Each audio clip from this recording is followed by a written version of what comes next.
O nosso Deus é bom. E nessa manhã, nós nos reunimos neste lugar para celebrar a fidelidade, a bondade do Senhor conosco. Queridos, eu quero convidar você a abrir a palavra do Senhor. Nessa manhã, de forma muito especial, no texto de Salmo 57, versículo 8. Salmo 57, versículo 8.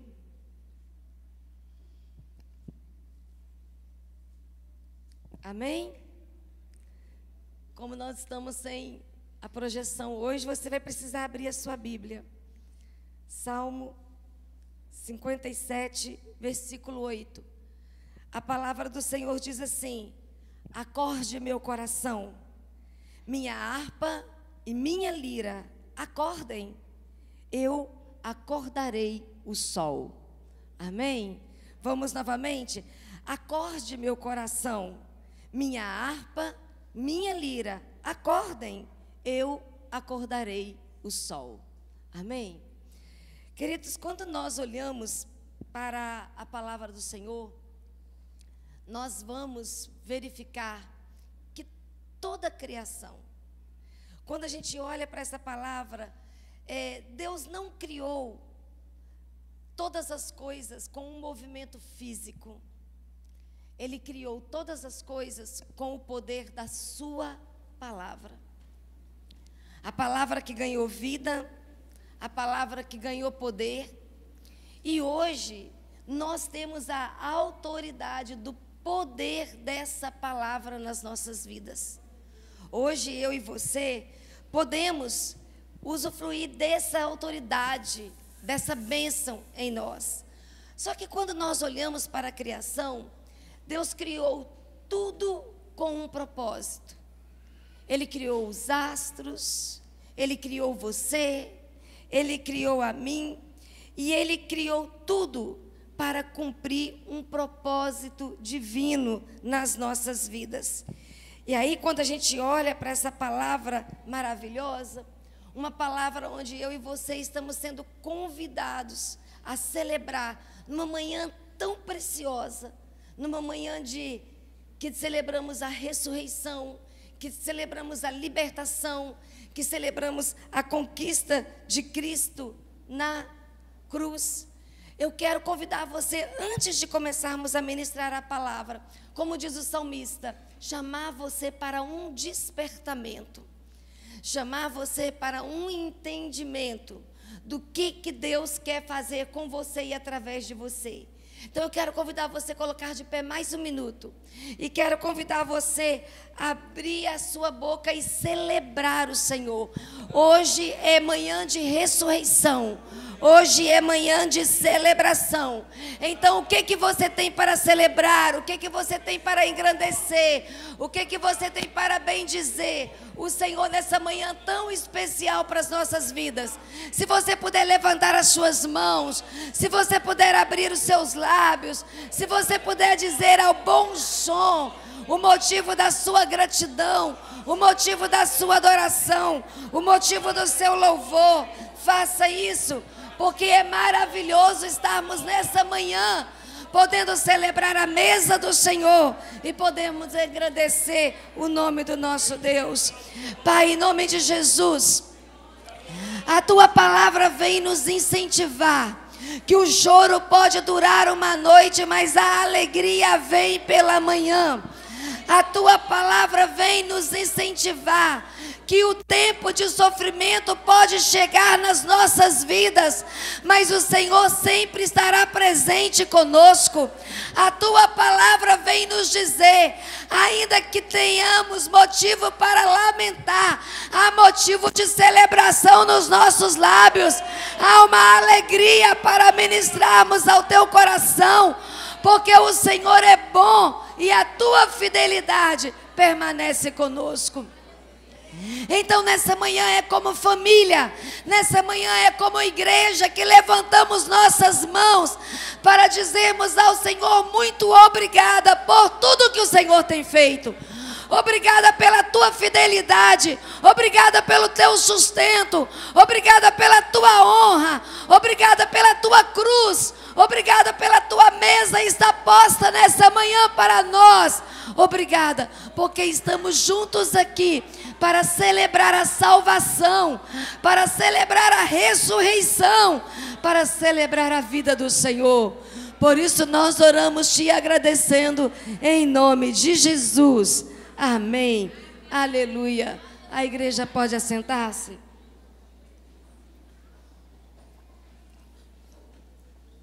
Falar da Páscoa, nós poderíamos dizer que não é algo tão difícil,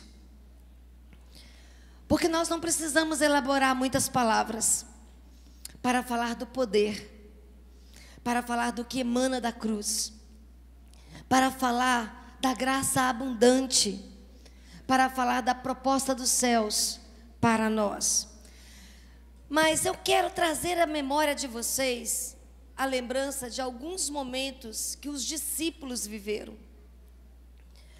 Porque o poder da cruz, ele reverberou, ele ganhou poder através de homens simples, de pessoas simples, que foram marcadas pela bondade e pela misericórdia de Jesus. Quando a gente olha para os discípulos, a gente vai perceber, e aí eu quero que você se encontre no meio desses discípulos, que eles foram chamados pelo Senhor. Cada um deles tiveram uma experiência de chamamento. Cada um deles, a vida foi marcada de uma maneira na qual houve um despertamento para discernir o convite que Jesus fazia a eles. Cada um deles foi pastoreado na dimensão do seu desafio, na dimensão da sua necessidade. Não só pastoreado, mas empoderado, porque depois eles se tornaram grandes mensageiros, no qual a mensagem chega até a mim e chega até você hoje. Os discípulos testemunharam inúmeros milagres. Eles viram as coisas de fato acontecerem. Quando a gente olha para a palavra, nós vamos ver eles testemunhando a água se transformando em vinho. Nós também vamos ver eles testemunhando curas extraordinárias que Jesus realizava na frente deles, aos olhos nus. Também ao olhar para a palavra, nós vamos verificar eles testemunhando os pães se multiplicando, os cestos sendo cheios e uma multidão de famintos sendo saciado. Quando nós olhamos para a palavra do Senhor, nós vamos nos deparar com eles testemunhando pessoas ressuscitando. Eu acredito que nenhum de nós que estamos aqui nessa manhã já tivemos o privilégio de ver um morto ganhar vida na nossa frente. Só que a palavra do Senhor vai nos dizer que os discípulos testemunharam tudo isso. E aí a gente vai perceber, eles riram, eles caminharam, eles comeram, eles choraram e eles temeram muito diante da presença e com a presença de Jesus. Essas coisas que aconteceram com eles, elas também vão acontecendo conosco no decorrer da nossa caminhada. Mas nós vamos também testemunhar que esses discípulos, eles viram, e eu me encanto com isso, muitas manifestações de afeto de Jesus. Eles testemunharam muitas demonstrações de amor de Jesus que ofenderam profundamente a estrutura religiosa da época.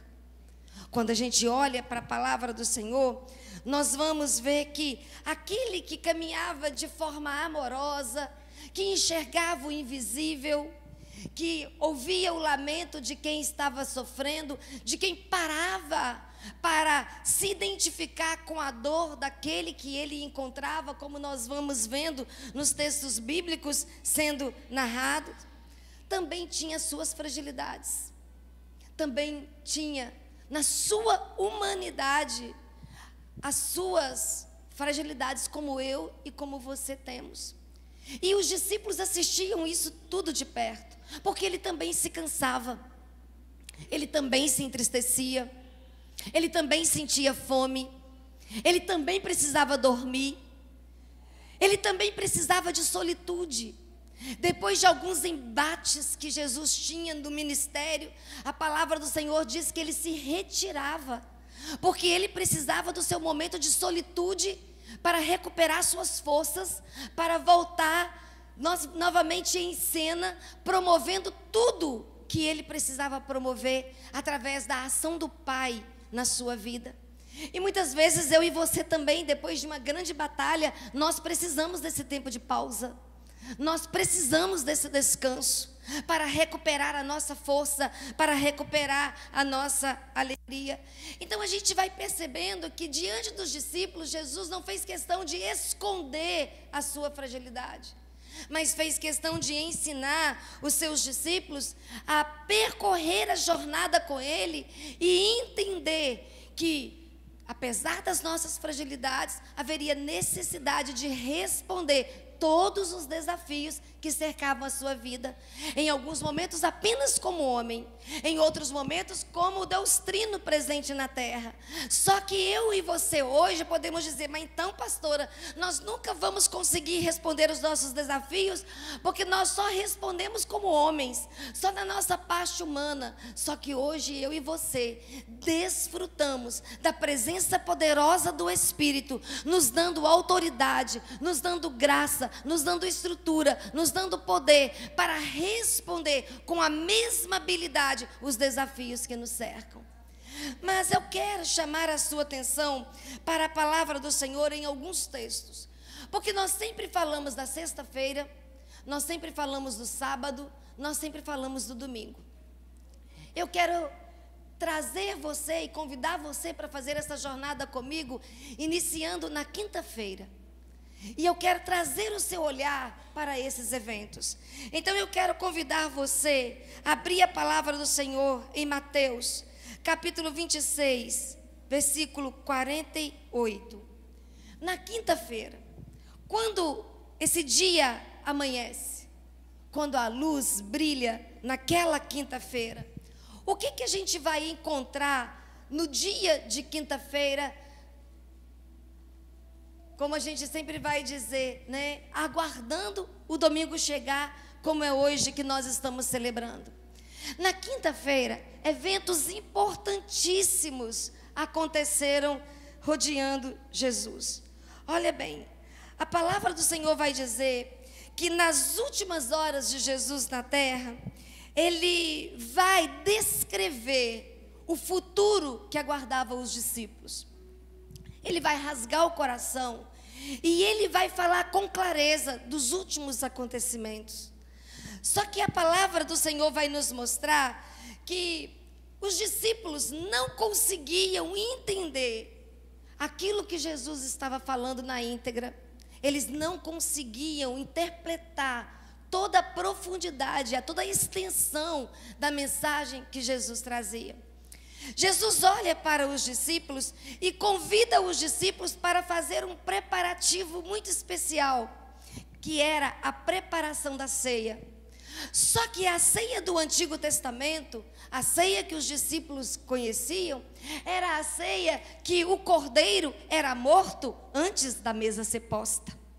E agora Jesus está falando de uma nova Páscoa. Porque hoje nós não estamos celebrando a Páscoa do Antigo Testamento. Nós estamos celebrando a Páscoa do Novo Testamento. E aí a palavra do Senhor vai dizer que a Páscoa que os discípulos conheciam era a Páscoa que o cordeiro era morto antes.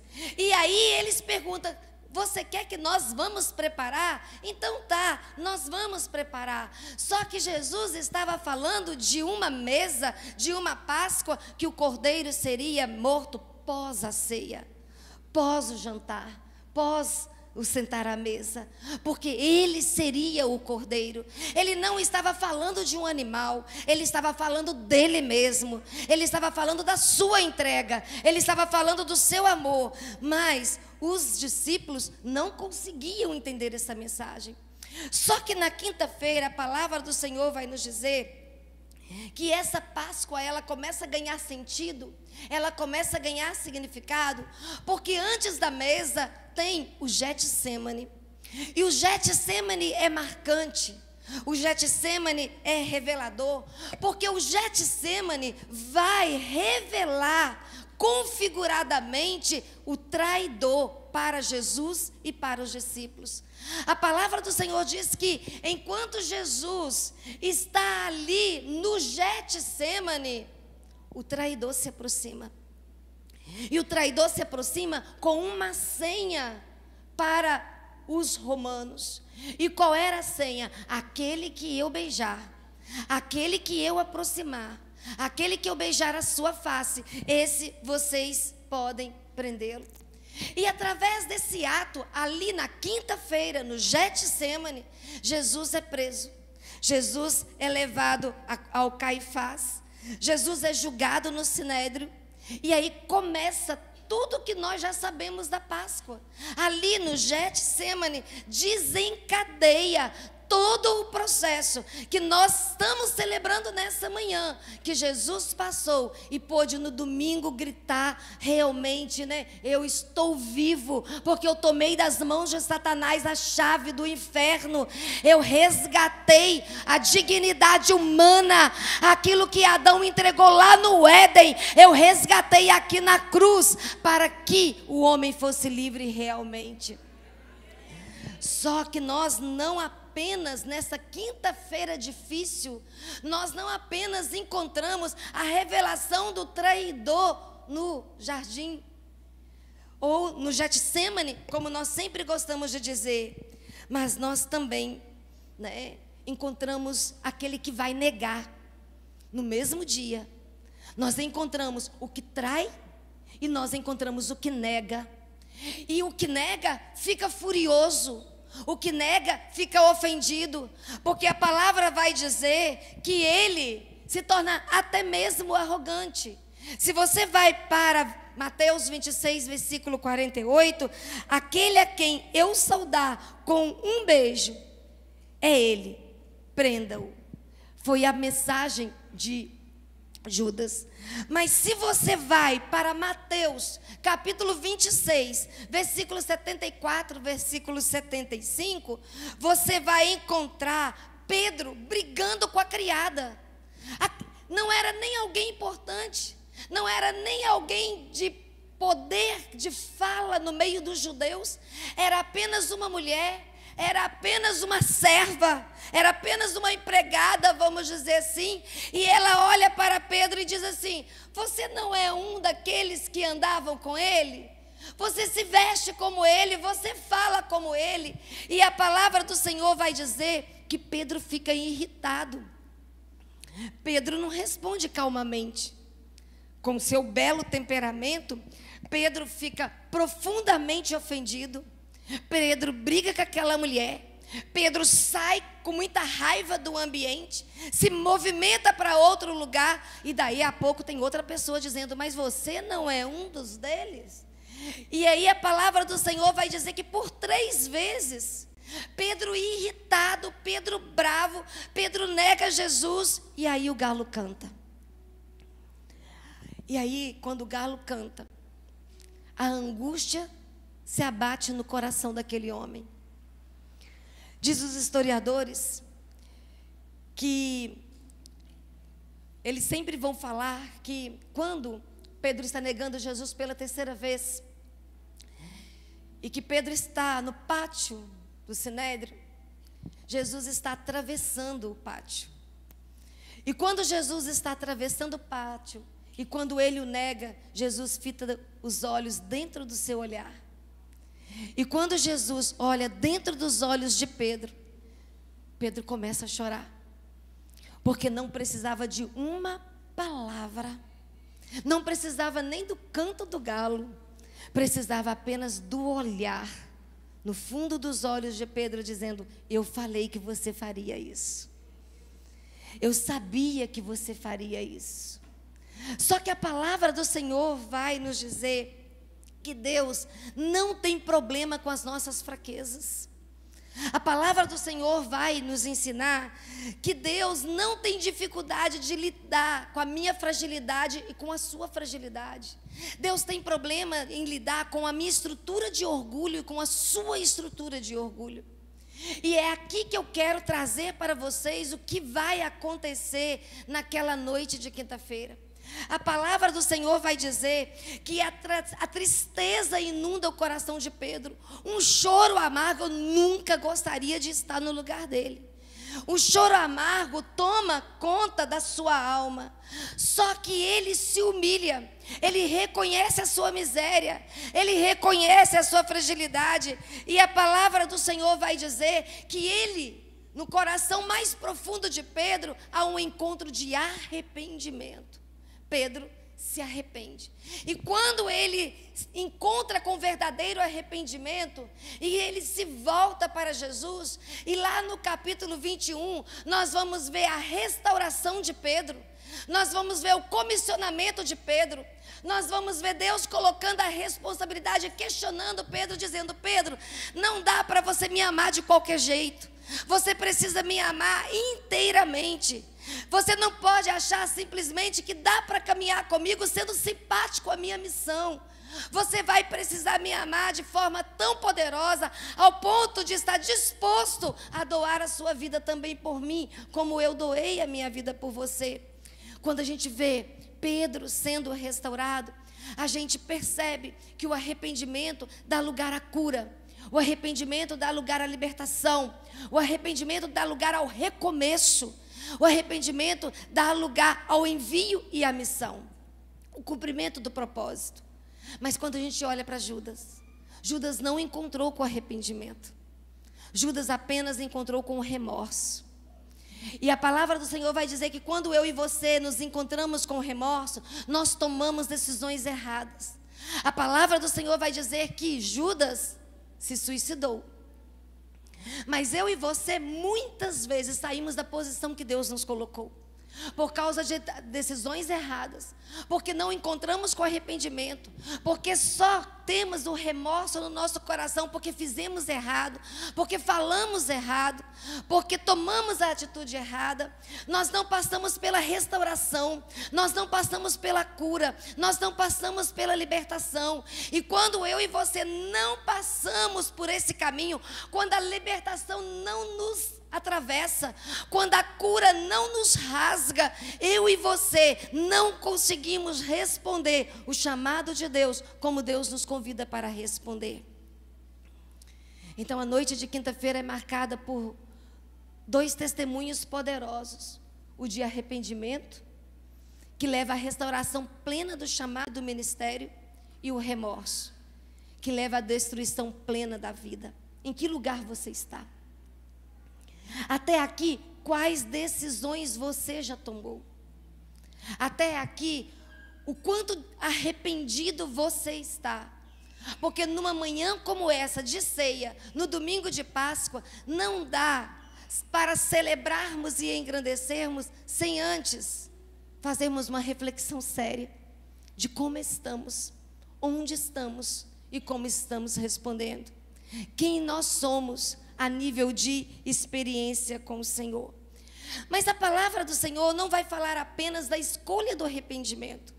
A Páscoa, ela é muito abrangente e ela vai nos desafiando de diversas maneiras. Primeiro, a escolha por me arrepender, mesmo se eu tomei decisões erradas, se eu estou equivocado na minha visão e na minha missão. Segundo, a escolha por amar. A palavra do Senhor vai nos mostrar em Mateus 27, 38, uma cena que é muito comum a respeito da Páscoa. 2 ladrões sendo crucificados com Jesus. E a palavra vem nos mostrando que sempre no meio do povo do Senhor vai existir esses dois modelos de pessoas. Um disposto a entender, um disposto a experimentar, um disposto a se entregar, e o outro indiferente e desprezando tudo que está sendo realizado. Então, quando nós olhamos para a cruz, nós vamos perceber que Jesus faz uma entrega de amor. Ele não foi obrigado. ele optou. Havia o propósito no coração do pai, mas ele poderia ter negado cumprir esse propósito. Ele poderia ter dito para o pai: pai, olha, eu sei que você ama a humanidade, eu sei que Adão estragou tudo lá no início, eu sei que você me configura como essa figura de segundo Adão para a restauração dessa humanidade, mas olha, eu não quero enfrentar os dramas do sofrimento, do desamparo, da angústia, da dor humana, eu quero me livrar disso. Talvez Deus iria arrumar um outro método. Por nos amar tanto, Deus iria criar uma outra estratégia. Mas ele não se esquivou. Ele disse: apesar de todo o sofrimento, apesar de toda a humilhação, apesar de toda a angústia, eu estou disponível a fazer essa entrega de amor. Só que a entrega de amor que Jesus fez na cruz não consegue abranger toda a humanidade. Existe o grupo dos sensíveis, daqueles que ouvem, daqueles que se quebrantam, daqueles que se arrependem, daqueles que amam, daqueles que se doam, daqueles que respondem. Mas existe também o grupo dos insensíveis, aqueles que ignoram o poder da cruz, aqueles que desprezam o que a cruz prega, aqueles que zombam como aquele ladrão zombava. Você não é realmente o filho de Deus? Se você é, por que você está pregado aí? Desce daí, salva você mesmo e depois nos salva, já que você é tão poderoso, já que você é tão incrível. Faça alguma coisa por você mesmo. Depois que você fizer alguma coisa por você mesmo, faça por nós. Mas esse clamor não era de socorro.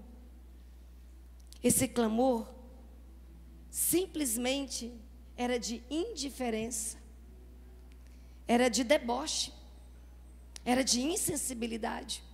E aí, quando eu olho para essa palavra poderosa, eu aprendo que muitas vezes eu e você também somos insensíveis ao sofrimento de Cristo na cruz. E quando é que eu e você somos insensíveis ao sofrimento de Cristo na cruz?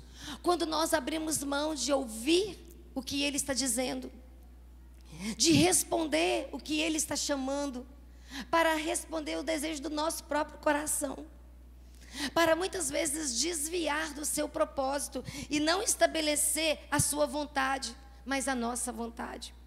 O profeta Isaías, ele é cirúrgico e ele usa uma mensagem muito forte, uma mensagem poderosa.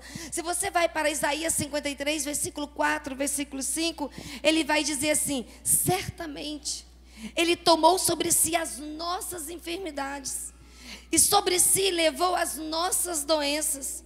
Contudo, nós o consideramos castigado por Deus, por Ele atingido e afligido. Mas Ele foi traspassado por causa das nossas transgressões, foi esmagado por causa de nossas iniquidades. O castigo que nos traz a paz estava sobre Ele, e pelas suas pisaduras fomos curados. Quando a gente se depara com essa palavra de Isaías, uma palavra tão forte, revelando o castigo, revelando a humilhação, revelando o sofrimento, revelando o benefício, o privilégio, a bênção que está concedida sobre mim e sobre você por esse ato da cruz, a gente aprende que não há nada que a presença de Jesus não possa resolver. Não há nada que a presença de Jesus não possa curar. Não há nada que a presença de Jesus não possa transformar. Só que eu e você, numa manhã tão impactante como essa, nós vamos precisar responder. Nós fizemos a escolha pelo arrependimento? Os nossos atos são atos de arrependimento? Nós também fizemos a escolha por amor? Porque se nós fizemos essa escolha por amor, então nós vamos precisar viver o que a cruz está nos ensinando. Nós não podemos lidar com a insensibilidade, nós não podemos lidar com a arrogância, nós não podemos lidar com o desprezo. Nós vamos precisar quebrantar o nosso coração e nos voltar plenamente para o Pai. Mas essa palavra, a partir de Lucas capítulo 23, versículos 54 a 56, fala de uma escolha por confiança. Porque nós estamos num momento muito importante. O versículo 54 e 56 do capítulo 23 de Lucas vai falar para nós a respeito do sábado, o dia da preparação.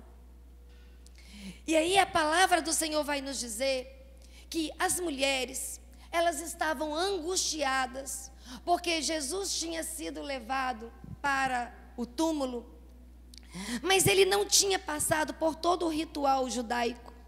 Ele não tinha sido embalsamado, ele não tinha sido perfumado, ele não tinha passado pelo preparo. E era sábado. E na cultura judaica, nada se podia fazer no sábado. E as mulheres sabiam muito disso. Só que tem dois contrastes aqui muito importantes. Porque aquelas mulheres, apesar da angústia, apesar da dor, apesar da tristeza, apesar da preocupação de Jesus ter sido jogado lá no túmulo, sem a preparação que a cultura exigia, elas estavam firmemente esperando o tempo do sábado se findar. Elas não atropelaram a cultura, elas não atropelaram o princípio, elas não correram para o túmulo para embalsamar Jesus. Só que a palavra do Senhor vai dizer que os fariseus, os religiosos da época, não se encontravam como aquelas mulheres, aguardando o sábado se findar para tomar uma atitude. Eles já estavam se movimentando. E a movimentação era qual? Olha, disseram que Jesus vai ressuscitar. Então, olha, coloque guardas à porta do túmulo, põe gente para vigiar, porque senão o corpo dele vai ser roubado e eles vão dizer que ele ressuscitou, propagando uma mentira em Israel. Enquanto os religiosos estavam quebrando todos os princípios e quebrando todos os valores e se movimentando para guardar o corpo de Jesus, as mulheres estavam descansando. Elas estavam esperando o sábado encerrar para ir ao túmulo. E aí eu quero dizer para você, qual é a mensagem do sábado para nós? A mensagem do sábado para nós é de um tempo de muita dor, porque é o tempo do silêncio. Ali naquele momento, a mensagem era: Jesus está morto, a esperança acabou, toda promessa se findou. O que ele falou que ia fazer, ele não vai fazer mais, que ele não existe mais. Só que aquelas mulheres, no meio da dor, no meio do sofrimento, no meio do silêncio, no meio da angústia, elas estavam descansando. Será que eu e você já aprendemos a descansar quando a tempestade está jogando o nosso barco para todo lado? Será que eu e você já aprendemos a descansar quando há vozes de ameaça por todos os lados? Será que eu e você já aprendemos a descansar quando a circunstância está dizendo: ele não vai fazer nada, ele não vai chegar a tempo, ele não vai te abençoar, ele não vai abrir a porta, ele não vai te sustentar? Será que você permanece descansando quando todos estão dizendo não, quando todas as coisas contribuem para você desacreditar que o milagre vai chegar?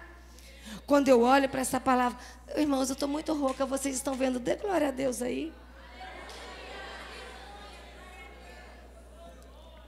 Quando eu olho para essa palavra, eu sou profundamente desafiada, porque a religiosidade cansa.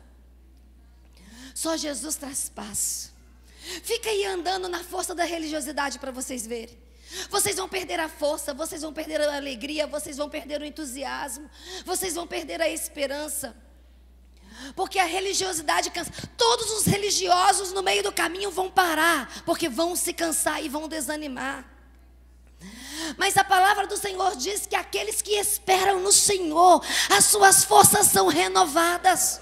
Você passa por tribulação, você passa por perda, você chora hoje, você cai amanhã, mas Ele te toma pela mão, Ele te coloca de pé, porque você não anda pela religiosidade, mas você anda na força do Senhor, na presença do Senhor, na graça do Senhor, porque Ele te tem pelas mãos.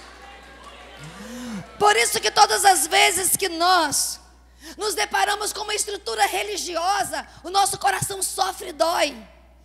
Porque o religioso é fraco. O religioso é mesquinho. O religioso não tem ousadia. O religioso só anda na letra, mas não anda no mover do Espírito. O religioso questiona as pequenas coisas, mas aquele que tem uma revelação de Deus, ele vai quebrando os muros de resistências. Isso não quer dizer que não cansa, que não chora, que não sofre. A diferença é que há uma força poderosa em Deus que o sustenta no meio da dor, que o sustenta no meio do cansaço, que o sustenta no meio do desânimo. Eu não consigo imaginar o sofrimento que aquelas mulheres estavam administrando, porque o sábado era de um silêncio enlouquecedor. Mas a palavra do Senhor diz que elas esperaram. E aí isso tem que falar comigo e com você, porque muitas vezes eu e você, por causa da nossa estrutura religiosa, nós estamos nos movimentando em desobediência ao Senhor. Porque os religiosos da época estavam se movimentando em desobediência à cultura, aos princípios, tomando decisões que agradavam a sua vaidade, que era não perda do poder. Eles não podiam perder o poder. E a possibilidade de perda de poder deixava aquelas pessoas desestruturadas. Só que a palavra nos ensina ainda mais. A palavra nos ensina que o sábado passa, mas que o domingo chega. E quando chega o domingo é cheio de expectativa de fé. Se você vai para Mateus, capítulo 16, versículo 2. Depois do sábado, tendo começado o primeiro dia da semana, Maria Madalena e a outra Maria foram ver o sepulcro. No primeiro dia da semana, bem cedo, ao nascer do sol, elas se dirigiram ao sepulcro. Quando o sábado se encerra, antes do nascer do sol, elas dizem: agora nós podemos ir lá. Agora nós podemos ir lá fazer a preparação. Nós podemos ir lá cuidar do corpo do nosso amado. Só que eu acredito, e aí também alguns historiadores vão dizer, que a expectativa daquelas mulheres era mais do que simplesmente cuidar do corpo. Era mais do que fazer as ataduras para manter Jesus trancado naquele túmulo frio. Havia fé no coração daquelas mulheres. Havia ousadia no coração daquelas mulheres. Só que a palavra do Senhor vai nos dizer, se você vai para Mateus 28, capítulo 5, versículo 8, que quando aquelas mulheres chegam no túmulo, elas se deparam com o anjo. E o anjo faz um diálogo com elas, e o anjo inicia o diálogo dizendo assim: não tenha medo. O que vocês estão procurando não está mais aqui.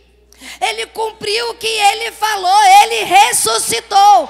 E olha, ele não só ressuscitou, ele tem uma mensagem para vocês. Vai e diga para o discípulo que ele está indo na frente deles, e ele tem orientações para dar. É isso que eu quero dizer para você nessa manhã. Talvez você está vivendo um momento de dor e sofrimento, mas eu quero dizer, ele está indo na sua frente, aplanando o caminho para você. Ele está indo na sua frente, quebrando os grilhões para você. Ele está indo na sua frente para dar a direção que você precisa, para você receber o que Ele tem preparado para você. Não tenha medo. Ele não está mais aqui, mas diz os discípulos, Ele está indo na sua frente. Meu querido, minha querida, essa manhã tem que ser com essa expectativa. Eu sei que você tem lutas e eu também tenho. Eu sei que você tem dor e eu também tenho. Você tem cansaço e eu também tenho. Nós adoecemos. Olha, eu estou rouca já mais uns de 4 dias. E olha que eu já melhorei, porque sexta-feira eu tive febre o dia inteiro. E sexta-feira eu não falava praticamente nada. Só que eu quero dizer para você uma coisa: mesmo nós passando por todas essas dificuldades, Ele está na nossa frente. Ele nos toma pelas mãos, Ele nos sustenta e Ele nos abençoa. A mesa, ela nos chama para enxergar essa verdade. E se nós não conseguimos enxergar essa verdade, é porque está nos faltando revelação. E uma igreja, ela só se torna forte e poderosa quando ela anda com revelação. A palavra tem que ganhar impacto. A palavra tem que ganhar vida. A letra tem que ganhar poder no nosso espírito. Porque a palavra do Senhor vai dizer que a letra mata, o espírito vivifica. Então, se nós formos andar pela lei, se nós formos andar pela letra, nós vamos ser mortos, frios, religiosos. E nós vamos nos cansar e vamos nos perder. Mas se nós nos enchermos do Espírito, renovarmos a nossa aliança, andarmos grudadinho com o coração do Pai, Ele vai renovar a nossa esperança. Ele vai nos dar discernimento. Ele vai nos dar sabedoria. Ele vai nos dar entendimento. Ele vai nos dar força. Ele vai nos dar clareza. Ele vai nos apontar a direção. E nós vamos caminhar seguro nas suas mãos. Mas aí, de forma alguma criticando os homens, mas aonde estavam os homens e os discípulos? Onde eles estavam? O que aconteceu com eles? Por que eles também não estavam junto com as mulheres? Por que eles precisaram ouvir de outros que ele tinha ressuscitado? Então eu quero chamar a sua atenção nessa manhã. Quando a gente olha para a realidade da igreja, a gente percebe que as mulheres são muito mais intensas do que os homens. As mulheres são muito mais servis do que os homens. As mulheres são muito mais sensíveis do que os homens para responder o Senhor. Só que nessa manhã eu quero desafiar você, homem dessa igreja. Eu quero dizer para você que você não poderá ouvir de terceiro o que Deus está fazendo. Você tem que começar a ouvir do próprio Deus. Então eu estou convocando esses homens para se posicionar, para estar na posição correta de sacerdotes da sua casa, de homens segundo o coração do Senhor, de pessoas que respondem o chamado de Deus e que podem ouvir diretamente de Deus o que Deus tem para a sua família, o que Deus tem para a sua vida. Então, quando eu olho para essa palavra, aquelas mulheres, elas encontram o túmulo vazio. E elas são surpreendidas pela fé. A fé que surpreende o coração. A fé que surpreende a alma. Então, a alegria preencheu o coração daquelas mulheres. E elas saíram contando, né, que realmente ele tinha ressuscitado. Mas os discípulos creram? Vocês lembram? Os discípulos creram quando elas chegaram? Ele não está mais lá, ele ressuscitou. Os romanos creram? Vocês sabem muito bem que não. Que Jesus precisou aparecer de uma forma misteriosa, quando todos estavam trancados, escondidos, de portas fechadas, de janelas fechadas dentro de casa. Jesus precisou aparecer e dizer: eu mandei mensagem para vocês, eu falei para vocês que eu iria aparecer e vocês não me esperaram.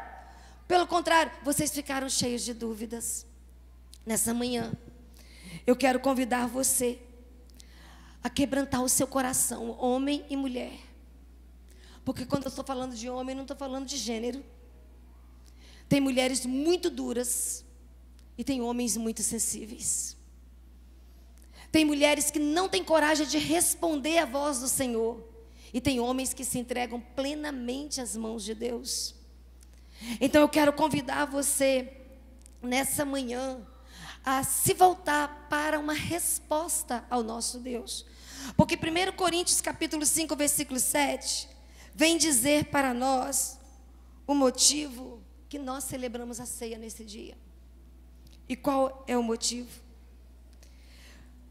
A palavra do Senhor nos diz que nós celebramos a ceia nessa manhã, segundo 1 Coríntios capítulo 5, versículo 7, porque Ele é o Cordeiro Pascual.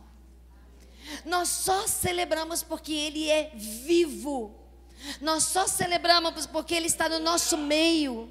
Nós só celebramos porque nós sabemos quem Ele é.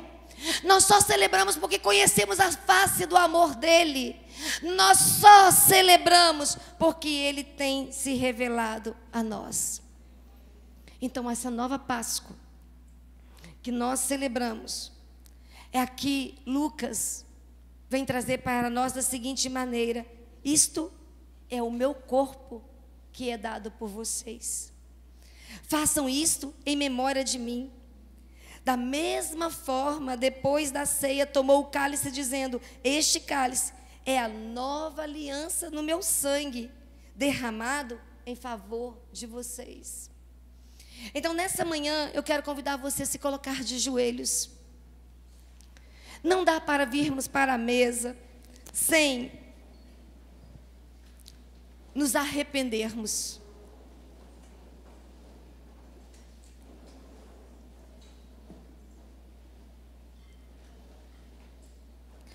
Porque Paulo vai dizer o seguinte: pois ele nos resgatou do domínio das trevas e nos transportou para o reino do seu Filho amado, em que temos a redenção, a saber, o perdão dos nossos pecados.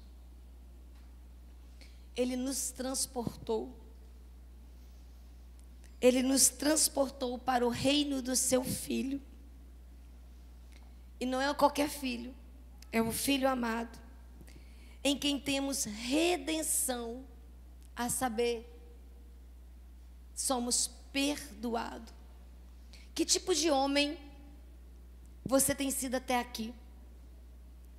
Arrependido? Quebrantado?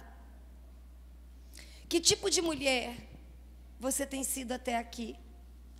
Arrependida? Quebrantada? Se nós vamos na manhã de ceia, e eu sempre falo que o domingo de Páscoa, eu não abro mão de vivermos esse momento. Eu não sei como vocês se sentem, mas eu fico com um choro agarrado na minha garganta. Eu tenho vontade de sentar e eu tenho vontade de chorar.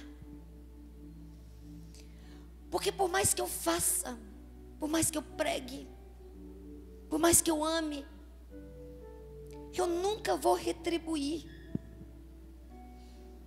Eu nunca vou pagar esse amor, esse perdão. Quantas coisas eu e você já fizemos que não gostaríamos de fazer? Quantas palavras já liberamos que não gostaríamos de liberar? Quantos pensamentos já tivemos que até mesmo nos envergonhou? E essa palavra vem nos dizer que essa cruz, ela traz para nós esse perdão, porque ela nos dá a oportunidade de recomeçar. Geralmente, a gente inicia o ano no 1º de janeiro. Para mim, no meu coração, eu como filha amada do Senhor, eu falo com Deus que o meu ciclo novo sempre começa no domingo de Páscoa, que é o dia da ressurreição, que é o dia de me posicionar, de me levantar e dizer: um novo ciclo está começando. Ele ressuscitou e eu estou ressuscitando novamente das minhas fraquezas. Eu estou ressuscitando novamente das minhas fragilidades. Eu estou ressuscitando novamente das minhas misérias. Eu estou começando um novo ciclo na minha vida. E eu gostaria que você tivesse esse sentimento no seu coração nessa manhã.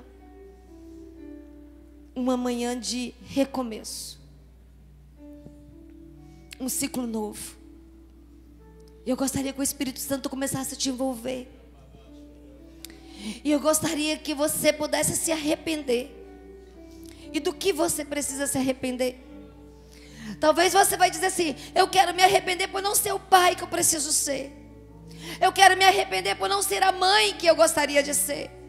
Eu quero me arrepender por não ser a filha. Eu quero me arrepender por não ser a serva. Eu quero me arrepender por não ser o discípulo, por não ser a pastora, por não ser o líder. Eu só quero me arrepender, porque o amor dele me constrange. E não dá para ficar indiferente. Eu não posso ser como ladrão indiferente ao lado de tudo que ele fez. Eu preciso ser aquele que reconhece. Eu preciso ser aquele que chama a atenção. Eu preciso ser aquele que diz: olha para mim, lembra de mim. Olha, eu sou miserável sim, eu sou fraco sim, eu tenho o direito de estar nesse lugar sim, mas eu quero experimentar o teu amor. Ah, queridos, essa manhã tem que ser diferente para nós. Essa manhã tem que ser especial. O quanto você precisa se entregar, o quanto você precisa romper, o quanto você precisa perdoar, o quanto você precisa ser livre, o quanto você precisa decidir que essa manhã é um portal se abrindo para você. Que nessa manhã uma porta nova está se colocando diante de você, para que você possa iniciar uma nova história, para que você possa iniciar uma nova caminhada, porque a mão dele te trouxe nesse lugar. E essa manhã é de quebrantamento, é de arrependimento. Orebalaba chore cantarabalaba chore malama xere hanaramanas. Orebalaba xere andere cantarabalaba chore cantarabalaba xere mehes. Orama suriana la yo xere ande candarama choriande hanas. Oh, xaraba xoria, eu derecala, maio xiara, yala, maio xere, candaraba, xora, maio recandaraba, ras. Es, la baio xei, aracana, machemerres. Nós estamos aqui nessa manhã prostrados diante do Senhor. E queremos nos arrepender.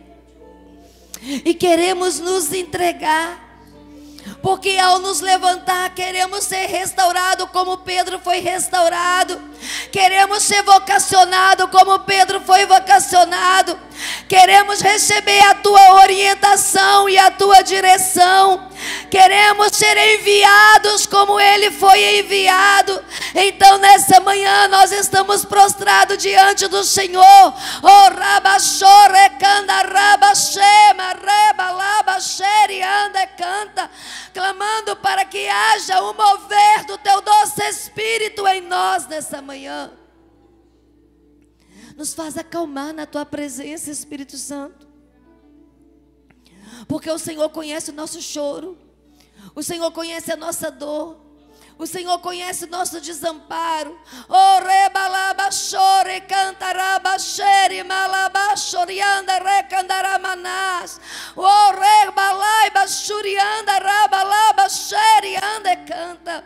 Então cada filhinho que se prostra diante do Senhor nessa manhã dizendo: eu me arrependo, Pai,